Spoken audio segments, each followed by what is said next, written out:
খুঁজে পাই।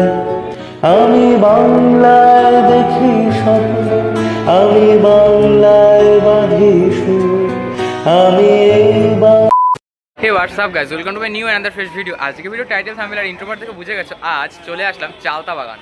চালতা বাগান এই বছর তাদের উপস্থাপনায় রয়েছে কিন্তু বাংলা ভাষার নিয়ে, মানে বাংলা যে বাঙালির গর্ব সেই ভাষা নিয়ে কিন্তু তাদের উপস্থাপনা। তো কীভাবে সাজিয়েছে তাদের উপস্থাপনা, এবং পুজো মণ্ডপে তোমরা দেখতে পারবে লাইভ হীরক রাজার দেশের যে একটি নাট্যমঞ্চ সেটি। তো সমস্তটা ঘুরে দেখো এই ভিডিওতে, শেষ অবধি জুড়ে থাকো। আমি রয়েছি পিউষ দাস, তোমরা দেখতে পাও পিউষ।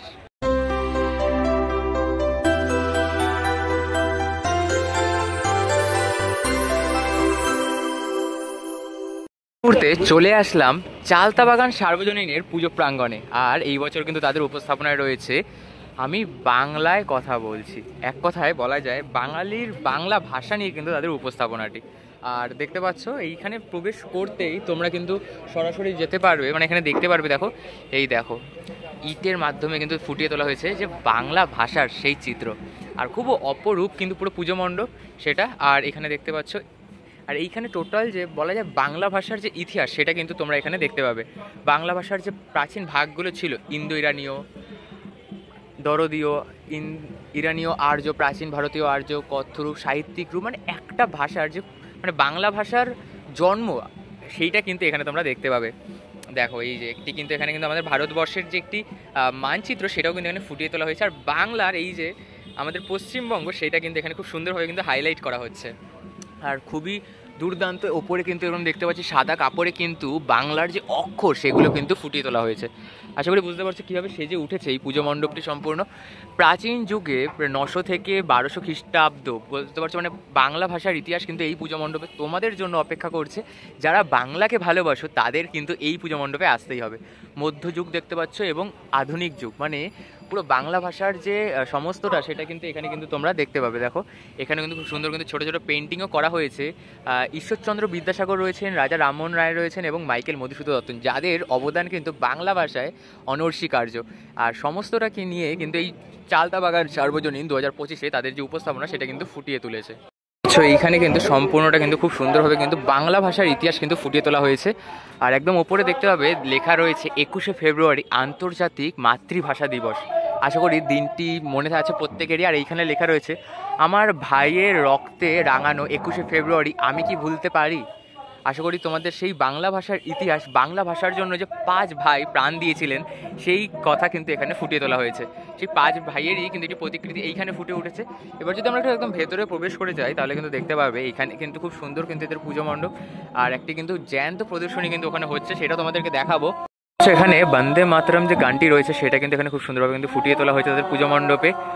আর এই কবিতাটি কার লেখা সেটা তোমরা বলো। কারার এই লৌহ কপাট ভেঙে ফেল করলে লোপাট, রক্ত জমাট শিকল পুজোর পাষাণবাদী, এটা কার লেখা তোমাদের জন্য প্রশ্ন রইল।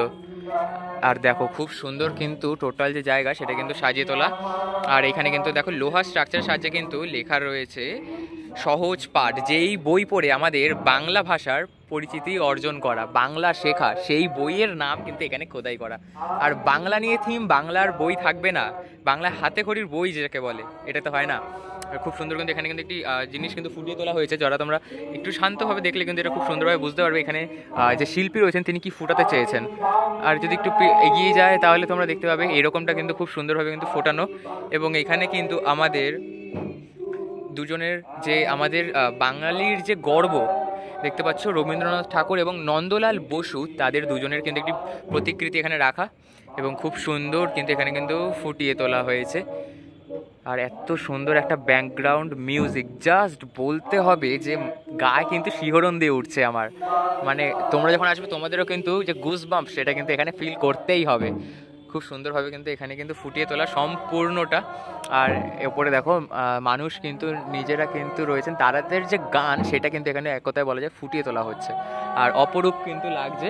আর যেমনটা দেখতে পাচ্ছ এখানে হাতে খড়ির যে চিত্র সেটি কিন্তু এখানে ফুটে উঠছে। আর এখানেও কিন্তু দেখো এখানে কিন্তু একটি যে পঞ্চানন কর্মকারের যে বাংলা নিয়ে কিছু হয়তো লেখা ছিল সেটি কিন্তু এখানে রয়েছে। আমি খুব একটা অতটা জানি না বিষয়গুলো, তো যতটুকু জানি তোমাদের সাথে শেয়ার করছি, এবং তোমরা যারা জানো তারা অবশ্যই আমার সাথে শেয়ার করতে ভুলো না।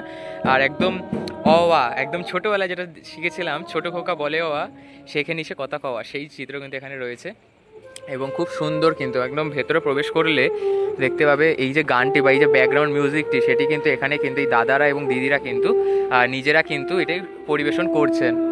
ভেতরটা এতটা অ্যাস্থেটিক, সাথে এত সুন্দরভাবে ফোটানো না, জাস্ট বলার বাইরে। দেখতে পাচ্ছ স্বরবর্ণের যে একটি মালা সেটি কিন্তু এখানে রয়েছে, এবং পরবর্তী মালাটি রয়েছে ব্যঞ্জন বর্ণের, অর্থাৎ বর্ণ নিয়ে কিন্তু বাঙালি ভাষা, বাঙালির বর্ণ, সেগুলো নিয়ে কিন্তু পুরো পুজো মণ্ডপ। আবার এইখানে তুমি দেখতে পাবে যে 3 জন স্কুলে যাচ্ছে, সেই চিত্র কিন্তু এখানে ফুটে উঠেছে। এই হচ্ছে চালতা বাগানের জোরদার উপস্থাপনা 2025-এ। ওপরেও কিন্তু লেখা রয়েছে বাংলার মুখ আমি দেখিয়াছি, তাই আমি পৃথিবীর রূপ খুঁজিতে যাই না আর।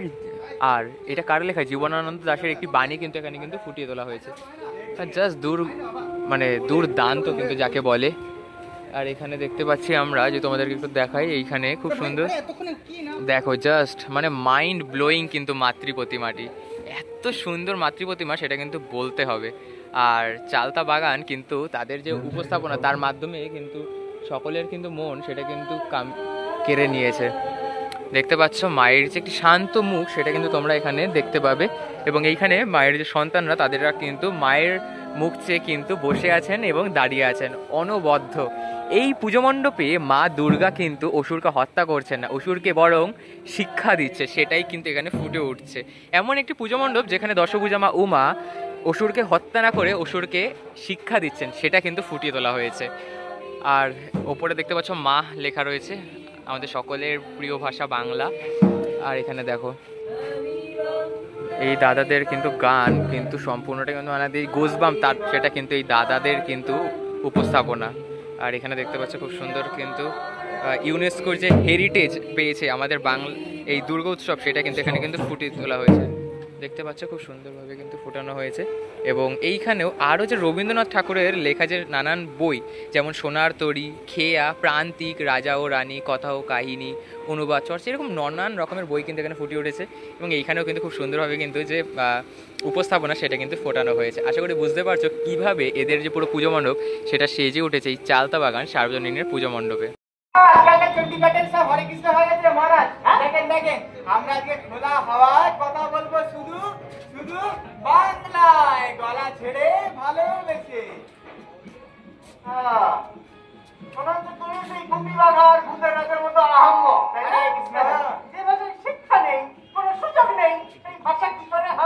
দেখো বাংলা ভাষার যে ইতিহাস, সে ইতিহাস নিয়ে কিন্তু একটি যে নাটক, সেটা কিন্তু এখানে ফুটিয়ে তোলা হচ্ছে। ভাষার মৃত্যু হয় তাহলে একদিন হারিয়ে যাবে সব, সহজ পাঠ, মলার ভোর কিংবা কিশোরয়, থাকবে না ভাষা, থাকবে না গলার স্বর, গোটা বঙ্গ দেশটাই হবে যন্তর মন্তর। হ্যাঁ, উনি তো ছেড়ে আসল কথা বলো, বাংলায় খাবে গালি কিংবা তোমার চড়াবো শুনে চান করবো না, গা ধোবো। দেখেন মহারাজ, দেখেন রবি, নজরুল, জীবনানন্দ সবাই এলো, দুজনকে তো আমি টোটো করে আনলাম। দেখেন রবি, নজরুল, জীবনানন্দ সবাই এলো, হিরে ফুললো বঙ্গদেশের মাটির সুরে। হরে কৃষ্ণ বলে তবু মন ছুপেছে অন্য কোথাও, অন্য ভাষায়, নিরক্ষণের শিকড় ভুলে। মহারাজ ফেব্রুয়ারির 21 তারিখ শহীদ বেদি পুষ্প প্রদান, জেগে ওঠে বাঙালিয়ানা, বাংলা ভাষায় বাংলার গান। বাকি বছর বুদ্ধিজীবী, ওই যে বুদ্ধিজীবী লড়াই চলে আধুনিকতার। তারপরে আমরা সবাই এক স্যান্ডেলে গন্ডি কাটি মাতৃভাষার হরে কৃষ্ণ। তবে আমি কি সেই বেঈমান? আমার তো তাই মনে হয় না। এই যে সবাই বলে হিরোকে রাজা অন্তর্যামী, হিরোকে রাজা ভগবান, কি দরকার এসব বলা? না না না, হরে কৃষ্ণ, দেখেন দেখেন, আপনি না হালকা করে হরে কৃষ্ণ হয়ে গেছিলেন, মানে হরকে গেছিলেন, হরকে গেছিলেন সময়ের স্রোতে। আমরা সবাই চাই, তাই তো?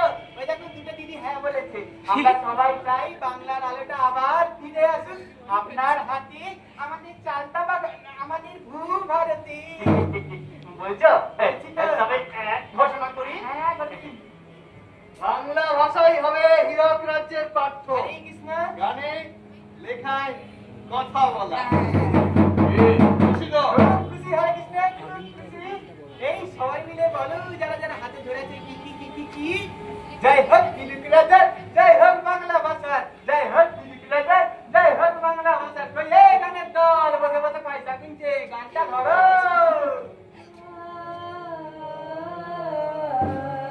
দেখো কত সুন্দর একটা ম্যাচিং করে যে পুরো পুজো মণ্ডপের সাথে এত সুন্দর একটা নাট্য মঞ্চ ফুটিয়ে তুলেছে, সেটা কিন্তু বলতে হবে। আর খুব সুন্দর, খুব খুব হীরক রাজার দেশের যে একটি গল্প, সেটাই কিন্তু তার মানে বোঝা গেল এখানে কিন্তু তিনি ফুটিয়ে তুলছেন। আর দেখতে পাচ্ছেন এখানে খুব সুন্দরভাবে কিন্তু ফুটিয়ে তোলা হয়েছে। পুরো অদ্ভুত লাগে, তাই না? দেখা যায় কতগুলো লোক এখানে এসছে, পুজো চালান করে যাইতে। কত লোক আছে এখানে, কিন্তু তবু এরা কোথাও না কোথাও কিন্তু ভুলিয়ে দিয়েছে একটা জিনিস। মানে কি ভুলিয়ে দিয়েছে বল দেখি? মানে এরা কি ভুলিয়ে দিয়েছে? হ্যাঁ। আচ্ছা, আপনারা কি ভুলিয়ে দিয়েছেন দাদা, দিদি? এই তোমাকে বলছি ভাই, কি ভুলিয়ে দিয়েছি? যা, কেউ কোনো কথা বলছে না। বাংলা ভাষা, বাংলা ভাষা আমাদের মাতৃভাষা আর আমাদের সংস্কৃতি আমরাই ভুলিয়ে দিচ্ছি। আর আমরা ভাবছি যে অন্য ভাষাকে জাপটে ধরলে বোধহয় আমাদের গ্রহণযোগ্যতা তাদের কাছে বেড়ে যাবে। কি অদ্ভুত বিষয়! কারণ আজ শুধু দেশে নয়, ওটা বিদেশ জুড়ে বাঙালিদের বড় বড় কাজ নিয়ে, এই ধর বাঙালি লেখকদের লেখনী হোক, বাঙালি নাট্যকারদের নাটক নিয়ে হোক, বাঙালি সঙ্গীতকারদের সঙ্গীত নিয়ে হোক, কিংবা বাকি বাঙালি বড় বড় ব্যক্তিত্বদের বড় বড় কর্মকাণ্ড নিয়ে হোক, আরে কত আলোচনা হচ্ছে, সত্যি বলছি আমি, কত আলোচনা হচ্ছে। কিন্তু আমরা সেই সময় দাঁড়িয়ে বুঝতে পারছো, এই হচ্ছে চালতা বাগানের বাংলা ভাষা নিয়ে যে উপস্থাপনা, সেটি আর এত সুন্দর, সেটা কিন্তু পুরো অনস্বীকার্য। দেখো, জাস্ট দেখো, ভালোবাসার ভাষাকে আরেকটু সম্মান দিন, আরেকটু ভালোবাসি। দেখো জাস্ট। সেই ভাষা, সেই সংস্কৃতি আমাদের অনেক কিছু ফিরিয়ে দেবে। ফিরিয়ে দেবে সম্মান, আমাদের হৃদয়পূর্ণ আবার পুনরুদ্ধার করা সম্ভব হবে যদি আমরা আমাদের ভালো ভাষাকে আর সংস্কৃতিকে একটু সম্মান আর ভালোবাসা দিই। দেখো, একটু চাপতে দিই। অনবদ্য। তার কারণ এই শুধু মানে বাংলা শুধুমাত্র ভাষা তো নয়। বাংলা কি? বাংলা আমাদের ভালোবাসার ভাষা, যেমন ও বললো। আর বাংলা হলো আমাদের মাতৃভাষা। দেখো দেখো দেখো ভাই বোনেরা, যখন মা বলে ডেকেছি তখন একটা দায়িত্ব আছে আমাদের এই কাঁধে। তাকে আরো আগলে রাখতে হবে, তাকে আরেকটু বেশি যত্ন করতে হবে। কারণ কি, এই যত্ন না করে যদি একদিন মরে যায় ভাষাটা, একদিন যদি তার মৃত্যু হয়, তাহলে শুধু ভাষাটার মৃত্যু হবে না, মৃত্যু হবে আমার, মৃত্যু হবে ওর, মৃত্যু হবে সব শিল্পীর, মৃত্যু হবে গোটা বঙ্গদেশের, মৃত্যু হবে আপনাদের সকলের। সেই দিনটার জন্য অপেক্ষা করতে লাভ নেই। তাই আমরা আজকে সকলে মিলে চলুন বাংলায় শপথ নেব। আমরা বাংলায় বাঁচবো, আমরা বাংলায় মরবো, আমরা বাংলায় বলছি, আমরা বাংলায় বলছি। অনবদ্য যে একটি উপস্থাপনা, সেটি কিন্তু এখানে পেলাম, খুব সুন্দর লাগলো কিন্তু।